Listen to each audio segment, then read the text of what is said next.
darah, sehingga darah yang harusnya mengalir secara sempurna cukup itu menjadi terhambat.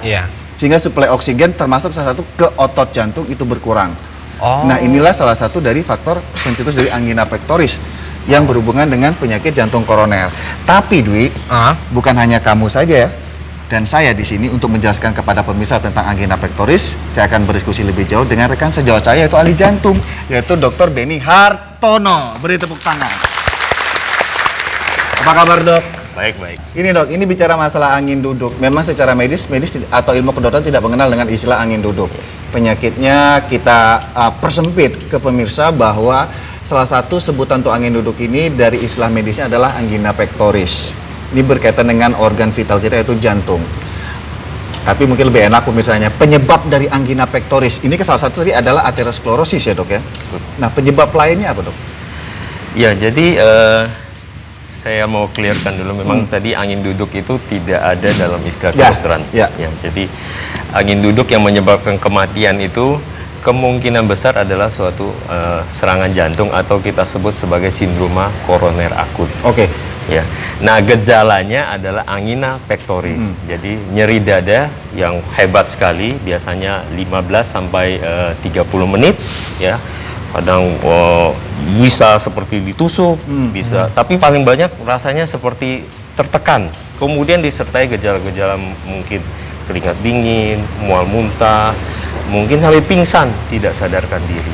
Nah, ini angina pectoris berkaitan dengan jantung, ini akan dekat sekali dengan yang namanya mengundang kematian. Nah, proses dari angina pectoris sampai menyebabkan kematian itu dikarenakan apakah suplai tadi yang saya jelaskan di animasi, suplai oksigen yang terlalu lama tidak terpenuhi oleh otot jantung atau ada faktor lain? Kenapa seorang yang terkena serangan jantung bisa meninggal mendadak?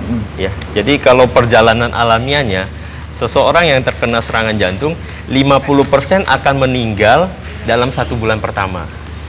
25% atau seperempatnya akan meninggal dalam 2 jam pertama. Ya, kenapa dia bisa meninggal? Jadi terjadi sumbatan yang tiba-tiba pada pembuluh koroner yang memperdarahin otot jantung. Karena sumbatannya itu tiba-tiba, maka otot jantung secara tiba-tiba juga tidak mampu memompa, karena fungsi jantung itu memompa darah. Ya, karena terjadi sumbatan, nggak dapat suplai makanan, dia tidak mampu memompa. Jadi kegagalan akut dari jantung. Ya, kedua, kenapa dia bisa meninggal mendadak? Karena waktu terjadi serangan jantung itu suplai kan kurang. Nah, jantung berdenyut tuh ada listriknya. Nah, listrik jantung itu terganggu. Jadi terjadi gangguan irama jantung seperti namanya ventricular tachycardia atau ventricular fibrilasi yang mengakibatkan jantung tidak memompa, tapi hanya bergetar, sehingga tidak ada suplai darah ke otak dan organ-organ penting lain. Jadi tadi unik sekali bahwa hampir 50% aja akan meninggal di saat 1 bulan sejak serangan pertama. Betul. 25% itu 2 jam. 2 jam. Bila tidak ditangani. Dok, jika gejalanya seperti angin duduk ya, tadi yang kayak keringat jagung, kemudian mual muntah, ini saya yakin pemirsa di rumah bahwa tidak mungkin langsung bawa ke dokter. Pasti yang namanya satu keluarga itu panik. Misalnya suaminya kena, istri pasti panik. Apa yang sebaiknya dilakukan oleh istri saat itu? Oke, jadi ini serangan pertama ya? Iya, serangan pertama. Jadi kalau kita keluarga menemukan pasien dengan gejala-gejala seperti saya sebutkan di atas, harus tenang sih sebenarnya. Tenangkan pasien, ya. Didudukan bukan berarti. Didudukannya itu ditindis gitu enggak? Apakah kita biasanya adalah mengkondisikan dengan bantal? Betul. Itu kan dari tempat tidur ya? Boleh disandarkan ya. Apakah tegak lurus atau cukup kayak 3/4 begitu? Ya, 3/4 ataupun tegak lurus sih boleh. Yang penting dalam posisi duduk ya.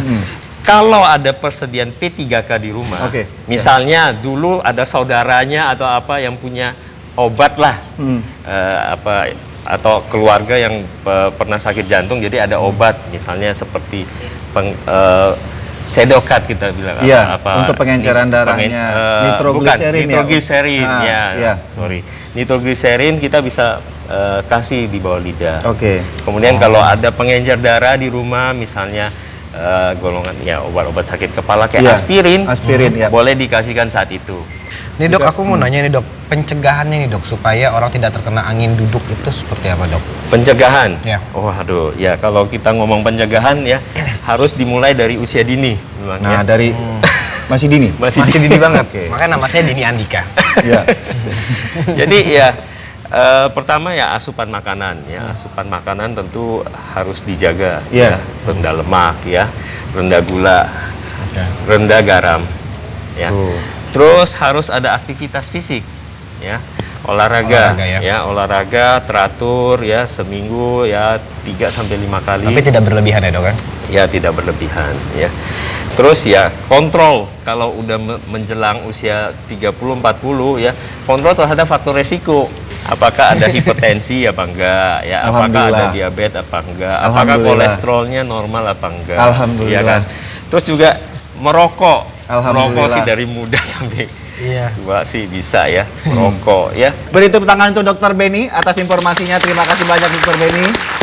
Jika masih nemani saya untuk segmen berikutnya, nah itu lagi, apapun penyakitnya tetap balik kepada bagaimana Anda menciptakan gaya hidup dan pola makan yang sehat. Setelah ini kita akan membahas suatu masalah yang berkaitan dengan wajah Anda. Tidak hanya masalah penampilan yang mengganggu hal tersebut, tapi juga masalah yang berkaitan dengan gangguan pada kulit. Nah, penyakit apakah ini? Jangan kemana-mana, setelah lagi Dr. Rose Indonesia akan kembali.